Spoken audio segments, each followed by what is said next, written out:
Right, so our large project which has been taking up our warehouse is finally going out the door, but we thought we'd just give you a quick explanation to what's happening here.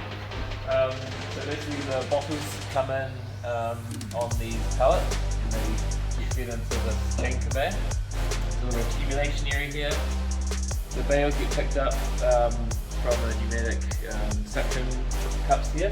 They get lifted, the pallets get stacked in here, and the bales get put onto the shuffle. The board the cardboard that sits in between them gets stacked here. Then the shuttle car moves along here. This suction arm will be sitting up top, and then it'll pick the bale off the shuttle car, drop it onto here.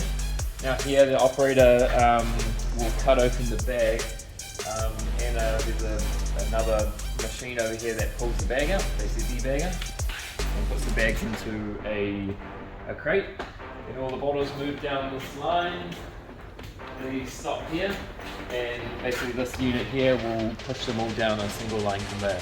And that's the easy thing. So this is all going out the door today. It's been a brilliant job from Lindsay, who's recording right now. But yeah, it's a little overview, and you'll see the full working project in how long?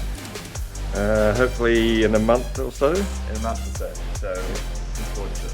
Cool.